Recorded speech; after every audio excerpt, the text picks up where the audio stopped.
56 inch का छोटा बंदर कब आएंगे सदन के अंदर? 56 इंच के छोटे बंदर कब आएंगे सदन के अंदर? 20 জুলাই থেকে শুরু হওয়া বাদল অধিবেশন অধিকাংশ দিনই বারবার থমকে গিয়েছে। দিল্লিতে পরীক্ষার প্রশ্নপত্র ফাঁসের প্রতিবাদে পড়ুয়াদের আন্দোলনে পুলিশের পদক্ষেপ এবং অযোধ্যার রাম মন্দিরের অনুদান সংক্রান্ত অভিযোগ নিয়ে বিরোধীরা আলোচনার দাবি জানিয়ে সরব ছিলেন। সরকারের সঙ্গে বিরোধীদের এই টানাপোড়েনে সংসদের স্বাভাবিক কাজ থমকে গিয়েছে। বৃহস্পতিবার সংসদ অভিযানের শেষ দিন প্রশ্নোত্তর পর্বে অংশ নেওয়ার কথা ছিল স্বরাষ্ট্রমন্ত্রী অমিত শাহের। তার আগেই দেখা গেল অধিবেশন শুরুর মুখে সংসদ চত্বরে কংগ্রেস সাংসদ পবন খেরার নেতৃত্বে বিরোধী সাংসদদের একাংশ একটি পুতুল বাদর হাতে নিয়ে স্লোগান দেন, 56 इंची का छोटा बंदर, जल्दी आओ सदन के अंदर। 56 इंच का छोटा बंदर कब आएगा सदन के अंदर? 56 इंच का छोटा बंदर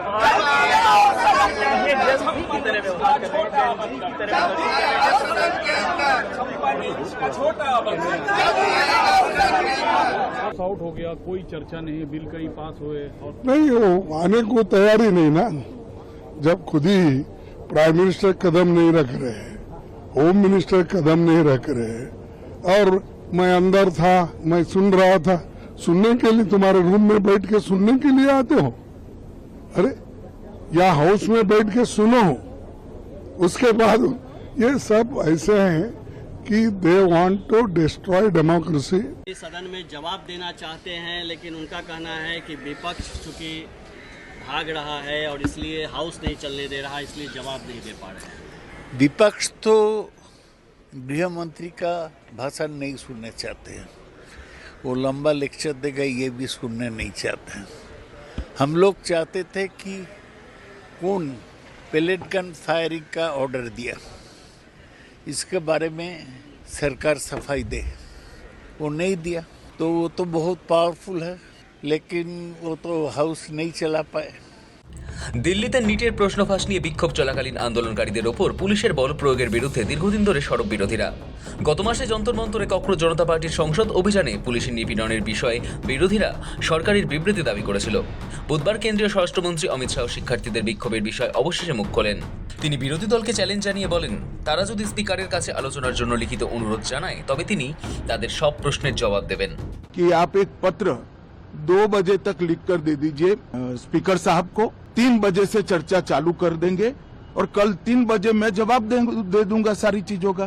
संसद में चर्चा करने के नियम बने हैं, तरीके बने हैं।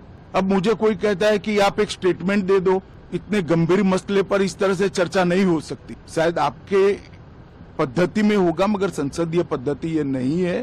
संसद में एट लेंथ चर्चा होती है। आज 3 बजे से देर रात तक जब तक वो बैठे, और कल दोपहर 3 बजे तक हम तो क्वेश्चन आवर भी सस्पेंड करने के लिए तैयार है, अगर स्पीकर साहब अनुमति देते हैं तो। कल 3 बजे तक मैं चर्चा के लिए तैयार हूं। मैं खुद बैठूंगा, हर चीज लिखूंगा और हर चीज का जवाब दूंगा, जिससे देश की जनता के सामने सारी चीजें स्पष्ट हो जाए, दूध का दूध और पानी का पानी हो जाए। अब विपक्ष ने तय करना है कि उनको चर्चा करनी है या हंगामा करना है।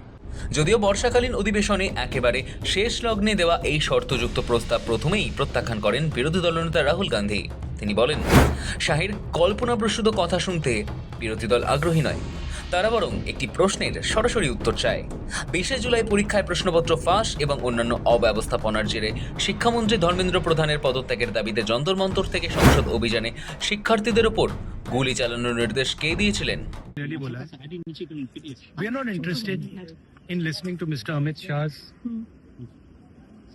imagination. We are not interested in him giving us a lecture or a discussion. We are interested in one simple thing. And when I say we, I mean the younger generation of this country. Who shot those students? Who gave the order to shoot those students? Who blinded one of the students? Who shot one of the students in the ear? Who gave the order to beat the students with lathis, with nails? Who gave that order? That order was implemented by the Home Ministry. Delhi Police and RAC are both Home Ministry systems. Did Mr. Amit Shah give this order to shoot our children, or did he not? If he did, he should resign because he is culpable. And if he did not, he should resign. Okay. First of all, the most important thing to understand is 20 दिन के लिए गायब हो गए। यहाँ बैठे थे, गाड़ी आती थी जाती थी 30 गाड़ियां उनके, student should know this, 30 cars around Amit Shah. उनके घर के सामने जाइए, वहां पे मतलब 1000 पुलिस वाले खड़े हुए हैं कि कोई बच्चा ना आ जाए। तो गुब्बारे में से गैस निकल गई, अब लास्ट मिनट वो उसमें फिर से गैस भरने की कोशिश कर रहे हैं, बट गुब्बारा फट गया है। Amit Shah has no courage, the home minister of India has no courage, he can not come to the house. এসবের মাঝেই সংসদে লাগাতার অচল অবস্থা কাটাতে এবার সরাসরি লোকসভা স্পিকার ওম বিড়লাকে চিঠি দিলেন কেন্দ্রীয় স্বরাষ্ট্রমন্ত্রী অমিত শাহ। চিঠিতে শাহ লেখেন, বিরোধীদের সঙ্গে আলোচনা করে পারস্পরিক সম্মতির ভিত্তিতে যত ঘন্টা উপযুক্ত মনে করেন তত সময় বরাদ্দ করুন। নির্দিষ্ট সময়ের মধ্যে তিনি সদনে উপস্থিত থেকে এই আলোচনায় অংশ নিতে এবং বিরোধীদের সমস্ত প্রশ্নের উত্তর দিতে প্রস্তুত। বৃহস্পতিবার সংসদে চলতি বাদল অধিবেশনের শেষ দিনে অমিত শাহের অধিবেশনের জবাব দেওয়ার কথা থাকলেও বিরোধীরা এখনো নতুন দাবি উত্থাপন করে। শাহের এই শর্ত সাপেক্ষে জবাব দেওয়ার ঘোষণায় সায় নেই বিরোধীদের। তাদের বক্তব্য, সংসদে ইতিহাসে এমন নজির নেই।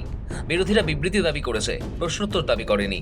এসবের মাঝেই অধিবেশন শুরুর মুখে সংসদ চত্বরে কংগ্রেস সাংসদ পবন খেরার নেতৃত্বে বিরোধী সাংসদদের একাংশ একটি পুতুল বাদর হাতে নিয়ে স্লোগান দেন, 56 इंच का बंदर जल्दी आओ सदन के अंदर। 56 इंच का छोटा बंदर सदन के अंदर, 56 इंच का छोटा बंदर,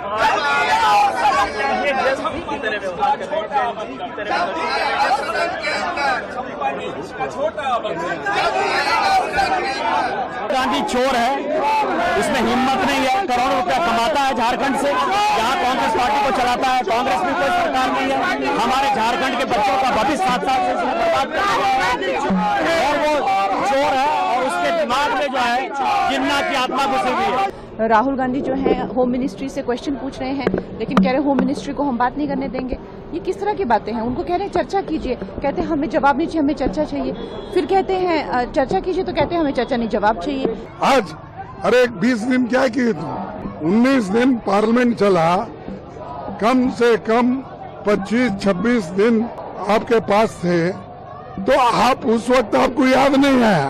ये लोगों को बताने के लिए उनका स्टेटमेंट है ये। सरकार को प्रोटेस्ट करना पड़ रहा है, जबकि प्रोटेस्ट सरकार तो जवाबदेह है, सरकार प्रोटेस्ट कर रही है। हाँ, मैंने पहली बार ये देखा है, ये दृश्य। कभी देखे हैं आप? 12 साल से सत्ता पे बैठे हुए सरकार अभी लीडर ऑफ ऑपोजिशन को मुर्दाबाद बोल रहे पार्लियामेंट में। इनकी ये हालत हो गई है, इनकी ये हालत हो गई है कि प्रधानमंत्री, गृह मंत्री सदन से आने से डरते हैं। चर्चा की दृष्टि से हम खुश नहीं है, क्योंकि अपोजिशन ने ठीक से चर्चा करने नहीं दिया, विशेष करके लोकसभा में। ये पहली बार है जहां अपोजिशन डिस्कशन से भाग रहे थे। सत्ता पक्ष के साथ वही हाल है, उल्टा चोर कोतवाल को डांटे।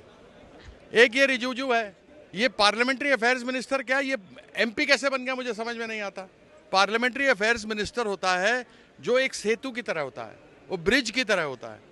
वो सत्ता विपक्ष सबसे एक साथ मिल करके बात करा के वो प्रयास करता है सदन चले। ये तो केवल बकवास करता रहता है, विपक्ष को गाली देता रहता है। और ये जो डिस्कशन की बात कर रहे हैं, तो सरकार बताएगी ना, एडजर्नमेंट मोशन पे कर रहे हो, 193 पे कर रहे हो, 184 पर कर रहे हो, किस चीज पर चर्चा कर रहे हो। एक फॉर्मूला बनता है चर्चा के पहले, सत्ता पक्ष और विपक्ष मिलकर फॉर्मूला बनाते हैं, स्पीकर से कहते हैं और चर्चा होती है। तो ये अमित शाह को बचाने की कोशिश कर रहे हैं। সব মিলিয়ে সংসদের বাদল অধিবেশনের শেষ দিনেও সেই আলোচনার পথ মসৃণ হলো না।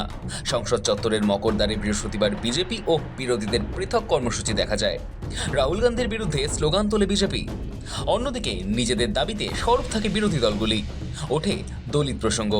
সব মিলিয়ে রাজনৈতিক সংঘাতের মাঝেই শেষ হয় সংসদের বাদল অধিবেশন। ব্যুরো রিপোর্ট, সময়, কলকাতা।